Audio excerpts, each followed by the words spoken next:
안녕하십니까. 블룸버그 TV입니다. 지금 시간은 2023년 2월 19일 오전 11시 18분입니다. 자, 이번에는 부동산 관련 이야기를 좀 할까 합니다. 자, 과거 뉴스 2017년 11월 20일 혁신도시 시즌2 이제는 산업생태계다. 이걸 보여드린 이유가 자, 미국 대통령 선거가 2024년 11월경이고요. 한국은 2025년인가 그렇죠. 자, 그러면 여러분 생각을 해봅시다. 대선 자금은 언제 풀리겠습니까? 우선 미국 중심의 대선 자금 그게 언제 풀리는지 생각해야 되고 한국 중심의 대선 자금 언제 풀릴 건지 생각해야 됩니다. 그때가 유동성이 극대화되고 주가도 폭등하고 그 다음에 부동산도 당연히 폭등하는 그 시기. 갑자기 전 세계는 화합을 이룬다 그런 개념이 나올 거고요. 미국은 2024년 11월입니다. 2024년 우선 미국 중심으로 사고를 해야 됩니다. 그러면 미국 같은 경우 1년 전부터 워낙 땅덩어리가 넓기 때문에 1년 전부터 후보자를 여권 야권에서 먼저 선정을 하고 정확하게 1년 365 그러니까 365일 안으로 364일 이렇게 360일 이런 식으로 점점점 횟수가 줄어들수록 줄을 돌아다니면서 선거 활동을 더 많이 하고 선거 활동에 필요한 자금을 투입을 해야 됩니다. 기업들한테 후원금도 많이 받을 것이고 그 후원금을 비트코인을 통해서 여기로 유입이 되겠죠. 다음에 대한민국이 부동산 띄우기 전략으로 쓰이는 것은 혁신도시 시즌2입니다. 시즌2. 자, 정권도 보수고 혁신도시 시즌2 이거는 여야 다 합의할 수밖에 없는 그런 사안들입니다. 자, 과거 뉴스 이때 한번 볼까요? 2022년 2월 27일 이재명 윤석열 지방소멸 방지 혁신도시 시즌2 한 목소리 이런 거면 보더라도 혁신도시 시즌2는 그냥 돌아간다고 생각하시면 돼요. 이거는 여야가 다 합의하는 내용이고 이제 각 지역별로 얼마나 자금이 투입될 건지 그 부분에 편차가 생기는 것이고 자, 현 정부 입장에서도 주식이란다. 현 정부 입장에서도 선거를 이기기 위해서는 무엇을 지금 해결해야 되냐? 전국에서 가장 취약한 대구 부동산, 대구 미분양을 해결해야 됩니다. 그리고 지방의 미분양을 해결해야 되고 그러려면 혁신도시 시즌2 말고는 없습니다. 호재거리로 이거 말고는 없어요. 국가에서 백날 돈을 풀어줘봐야 그건 의미가 없습니다. 일시적 미분책이고 실제적으로 일반 시민들의 어떤 가슴, 심장을 뛰게 하는 펌핑할 수 있는 그런 찌라시가 필요한데 그게 혁신도시 시즌2 말고 없다니까요. 혁신도시 시즌2 돌아간다. 자, 그러면 어떤 식으로 될 거냐 이게 다 아시는 거예요.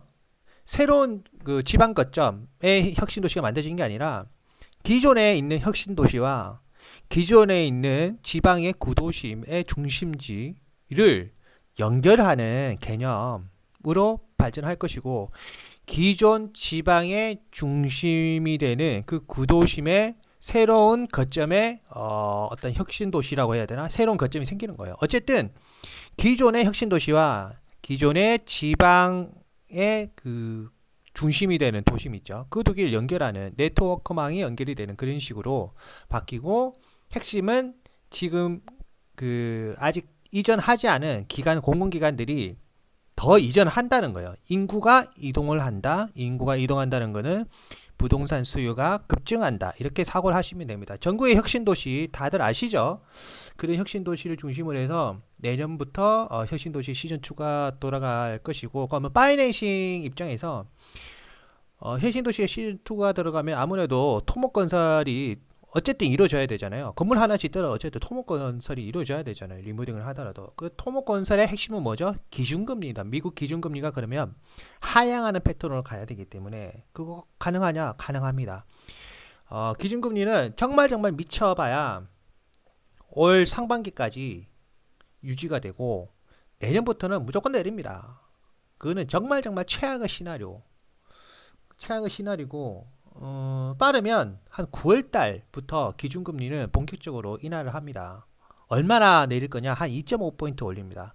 5.25까지 올리고 그 다음에 기준금리는 다시 2.5 정도 내립니다. 그러면 한 3포인트의 수렴이 되겠죠. 3포인트 정도면 토목건설을 할 때 크게 지장이 없습니다.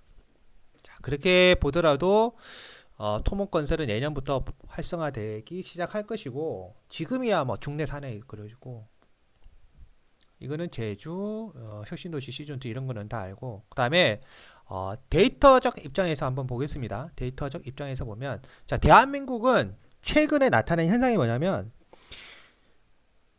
어떤 그 투자의 기본은 뭐죠 여러분? 주식이건 코인이건 뭐든 간에 투자의 기본은 나보다 더 바보가 내 물건을 사줄 바보가 있어야 어떻게 되죠? 거래가 이루어지고 가격은 올라갑니다. 맞죠? 그리고 그 마지막 바보는 폭탄을 따안고 죽는 거고 이게 기본의 투자의 어떤 이 투기를 해야 되죠. 투기의 본질입니다. 최근에 가장 나보다 더 바보는 뭐였냐면 일본이 아니라 중국 사람이었습니다. 송도에 15억 막 그렇게 올라갔던 것도 마지막 바보는 그 중국 자금이 들어와서 그 중국 자본이 물린 거예요. 그 중국 자본이 물리고 급속하게 빠져나가면서 버블이 꺼지는 거고. 그러면 중국의 어떤 경제 상황이나 이런 것들, 중국의 부동산, 그런 중국의 대외 정책 이런 것들을 외환 정책을 알면 우리는 유출을 할 수 있겠죠. 다음에 부동산이 급등할 때도 마지막 바보는 중국이 될 확률이 높다. 우리의 물건을 사줄 사람들. 자, 그래서 우선은 몇 가지를 봅니다. 이거는 뭐냐면 여기 파란 색깔은 한국 부동산 여기 보이시죠? 레지덴셜 있죠? 한국 부동산이고 이거는 한국 GDP입니다. GDP. 여러 가지 관점에서 보자고요.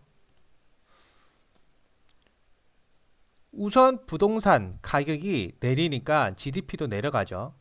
그리고 때로는 GDP가 올라가니까 어떻게 되죠? 부동산 가격이 오르기도 합니다. 아무래도 GDP가 높다는 거는 그 나라의 경제 성장률이 좋으니까 일반 시민들이 돈을 많이 벌 확률이 높죠. 그래서 그 두 개는 필요 충분 조건이다. GDP가 낮아질 것 같으면 토목건설을 일으켜서 GDP를 높이기도 하고 GDP가 대외 경쟁력이 좋아지기 때문에 GDP가 높아져서 부동산 가격이 급등하기도 하고 이렇게 필요 충분 조건으로 서로 욕구 충족을 해주면서 평균 가격을 맞추는 거다. 이건 이렇게 생각하시면 될 것 같아요. 그럼 앞으로 한국의 GDP는 올라갈 거냐 내려갈 거냐 단기적으로는 내려가지만 장기적으로는 결국에는 폭등은 아니고 장기적으로는 올라갔다가 그 다음에 2025년에서 2028년 그때쯤부터 GDP는 마이너스로 꺾입니다. 경제 성장률이 꺾인다는 거죠.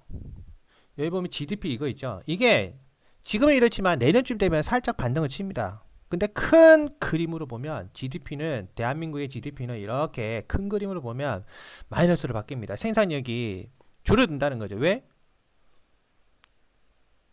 말 그대로 생산 고용 인구가 없기 때문에 젊은 사람이 없기 때문에 GDP가 떨어진다는 거죠. 일본화 되어 간다는 거죠. 그런 입장에서 보면 부동산 투자는 입장에서 아주 리스크가 큰 국가이기도 합니다. 하지만 마지막 버블이 남아있다. 마지막 버블이. 저는 그렇게 생각하고요. 자, 두 번째 기준금리와 한국 부동산 지수값 보면 지금 이거는 이제 기준값이 2010년인가 그랬습니다. 여기 보면 여기 2010년이 지수값 100이에요. 그래서 이게 이렇게 되어 있는 거예요. 2010년이 지수값 100이에요. 이걸 기준으로 해서 얼마나 이제 가격이 올랐냐 내렸냐 그거를 평준화해서 수치값을 나타낸 거예요. 결국에는 대한민국 부동산은 우상향이죠. 근데 이제 기준값을 2010년으로 해놨기 때문에 이때가 지금보다 부동산이 더 비싼 것 같은데 잘못된 거 아니야? 이런 사고를 하시는 거예요. 얼마나 오르고 얼마나 내리냐 그 차이입니다. 자, 여기 미국의 기준금리가 올라가니까 어떻게 되죠? 부동산 가격은 내립니다. 그거 미국의 기준금리가 내리니까 어떻게 되죠? 내리니까 어떻게 되죠? 부동산 가격은 폭등합니다. 하지만 기준금리가 내려간다고 해서 어떻게 되죠? 부동산 가격이 계속 급등을 하는 것은 아닙니다. 임계점이라는 게 있다는 거죠. 임계점이라는 게. 맞죠? 이 부분. 그리고 여기도 보면 올라갔다가 기준금리가 계속 내려가니까 어떻게 되죠? 결국엔 부동산 가격이 이렇게 내려간다. 그렇다고 꼭 그런 건 아니다. 여기를 보시면 기준금리가 거의 바닥이니까 0에 수렴할 정도로 기준금리가 바닥이니까 어떻게 되죠? 장기적으로 어떻게 됩니까? 급등합니다. 결국에는 그 대한민국이란 존재는 이 미국의 기준금리가 급격하게 변동할 때 취약점이 드러난다는 거죠. 급격하게. 그리고 부동산이 급등하기에 아주 좋은 조건은 뭐냐? 과거처럼 기준금리가 급격하게 상승하기는 하는데 중요한 거는 경제력이 받쳐주면 경제성장률, GDP가 받쳐주면 상관이 없어요. 근데 지금 우리의 미래는 GDP가 받쳐주는 그런 매크로적 환경이 아니에요. 그러면 부동산이 뜨려면 어떤 요건이 필요하냐? 기준금리가 장기적으로 횡보하는 걸 확인을 하고 그때 들어가야 된다는 거죠. 맞죠? 근데 장기적으로 횡보하는 거 보고 들어가면 너무 늦는 거 아니야? 맞습니다. 우선 여러 가지 각도로 보자고요. 자, 여기 보면 여기도 기준금리가 어떻게 되죠? 올라갔다가 횡보하다가 기준금리가 내려가니까 어떻게 되죠? 경기 침체가 일어나면서 어떻게 되죠? 이때 08년이잖아요. 빵 터지니까 내려가는 거예요. 중요한 건 기준금리를 왜 내리냐. 이게 중요한 거예요. 기준금리를 왜 내리냐. 경기가 안 좋아질 걸 예측을 해서 기준금리를 내리는 거면 부동산은 내려가는 거고, 경기가 안 좋아진 것과 상관없이 혹 다른 개념으로 기준금리가 내려가면 그거는 좋다는 거예요. 또 이럴 수도 있죠. 미국의 기준금리가 내려갔는데 그 영향이 미국에는 안 좋은데 한국에는 좋을 수도 있잖아요. 맞죠? 그러면 부동산은 폭등한다. 즉, 이 기준금리가 내렸을 때 한국의 경제에 어떤 영향이 미쳐지냐. 이게 중요한 거예요. 미국 기준금리가 내려가는데 이번에 한국의 경제가 좋아질 것 같다. 이러면 부동산은 폭등한다는 거죠. 근데 미국의 기준금리를 내린 이유가 글로벌 디플레이션에 빠질 것 같아서 기준금리를 선제적으로 내려고, 기준금리를 내렸는데도 글로벌 경제가 안 살아나면 어떻게 되죠? 부동산은 하락하는 거예요. 기준금리가 무조건 내려간다고 해서 부동산이 폭등한다고 생각하시면 큰일 납니다. 자, 그 다음 자료는 이건 뭐냐면, 자, 여기 미국, 한국, 일본, 차이나, 홍콩, 영국 이렇게 해놨습니다. 이렇게 했을 때 미국과 한국, 미국 부동산이 뜨면 한국 부동산이 뜰까? 미국 부동산이 뜨면 중국 부동산도 뜰까? 이거를 큰 그림으로 본 거예요. 큰 그림으로 보면 패턴은 거의 비슷합니다. 미국이 뜨면 한국도 뜨고 그 패턴이 나타납니다. 한눈에 딱 보이시죠? 미국이 뜨면 한국도 뜬다. 자, 한국은 어딘 거냐면 요거 남색입니다. 이거예요. 한국. 딱 보이시죠?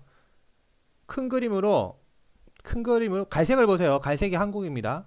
큰 그림은 글로벌적으로 부동산 가격이 내려가니까 같이 내려가고, 그 다음에 올라가니까 같이 올라가고, 큰 그림으로. 그렇죠? 그리고 특히 요거 진한 거, 이 진한 남색이 미국이에요. 갈색이 한국이고, 다시 한번 보여드릴게요. 갈색이 한국이고 이게 미국이에요. 미국 부동산 가격이 내려가니까 한국도 내려가죠. 자, 미국 부동산 가격이 내려가 한국도 내려가고, 여기도 그렇죠. 여기 갈색과 남색을 보세요. 미국 부동산이 먼저 선행해서 여기서 반등을 치죠. 남색깔 반등을 치지만 한국은 더 내려간다. 그리고 후행적으로 몇 년 뒤에 한국은 어떻게 되죠? 후행적으로 올라간다. 후행적으로. 맞죠?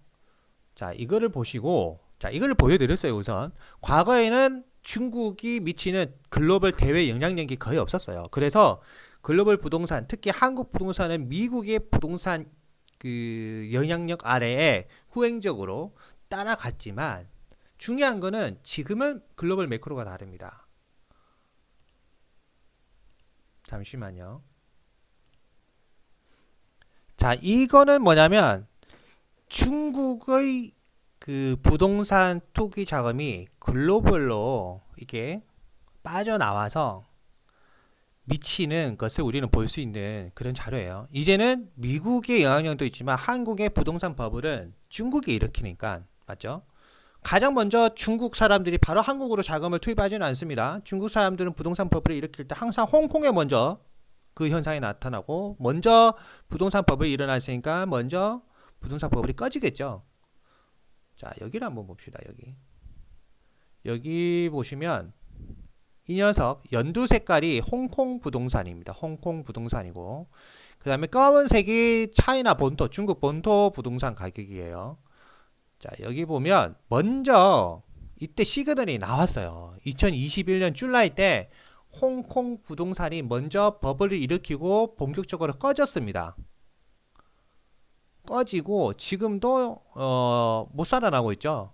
홍콩 부동산 꺼지고 그 다음에 후행적으로 한국 부동산이 고점을 찍고 꺼집니다. 맞죠? 여기서도 보면 홍콩 부동산, 여기가 홍콩 부동산, 여기 검은 색깔이 그 중국 본토 부동산 가격입니다. 이렇게 같이 꺾이죠. 근데 버블이 컸던 곳이 홍콩 부동산이기 때문에 가장 먼저 리얼하게 이렇게 부동산 폭락하는 게 나타나죠.